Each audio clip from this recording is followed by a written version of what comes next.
Qual era o poder que, no dia da invasão do Palácio de Inverno na Rússia, tinha o Partido Bolchevique?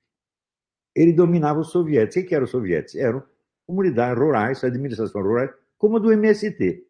Eles tinham isso. E tinham um pedacinho do exército que estava descontente por causa da derrota na Primeira Guerra, estava voltando para casa, né?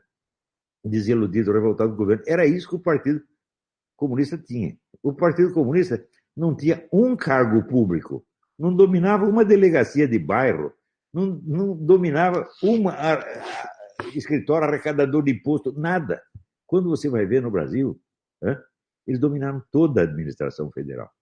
Então, eles têm os sovietes, que é exatamente o MST, eles têm uma boa parte do exército, não vamos nos enganar, porque durante 40 anos estiveram fazendo infiltração nas academias militares e isso acaba funcionando. E tem toda a administração federal, uma boa parte das administrações estaduais. E tudo isso apoiado num esquema exterior que congrega no Foro de São Paulo 200 partidos e outras organizações, sem contar o apoio da mídia internacional, o apoio que tem nos organismos internacionais, etc. Tudo isso é o esquema que domina o Brasil. Domina contra a vontade da população. Então, o que nós temos hoje é assim, 80% da população contra um esquema de poder como nunca se viu no mundo. Pensar bem. Veja todos os casos em que o movimento revolucionário tomou o poder, pergunta o que ele tinha na mão antes. Pergunta assim, o que os nazistas tinham na mão quando eles tomaram o poder? Eles não tinham nada. Né? Eles tinham um pedacinho assim das Forças Armadas, tinham lá os grupos militantes, agitador, era isso, era tudo que eles tinham. O que o Mussolini tinha quando tomou o poder na Itália? Também a mesma coisa. Agora, o que essa turma do PT e das Farc e do Foro São Paulo tem no Brasil? Toda a administração, gente. Né?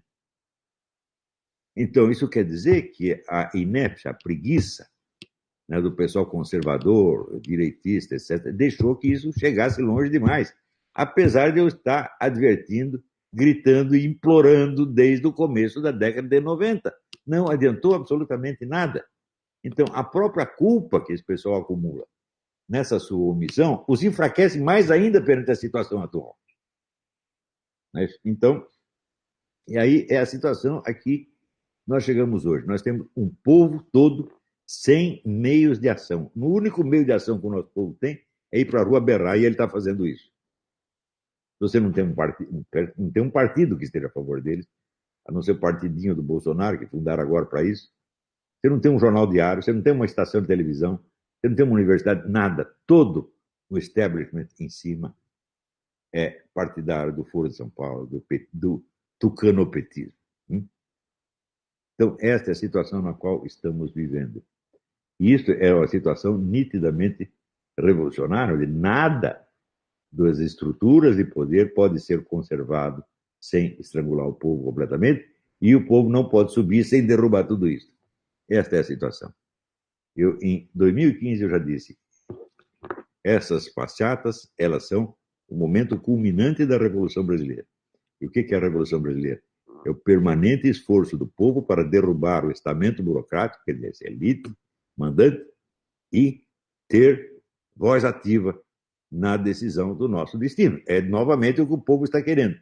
Só que, podemos dizer, nunca o esquema opressivo foi tão forte e nunca o povo foi tão forte.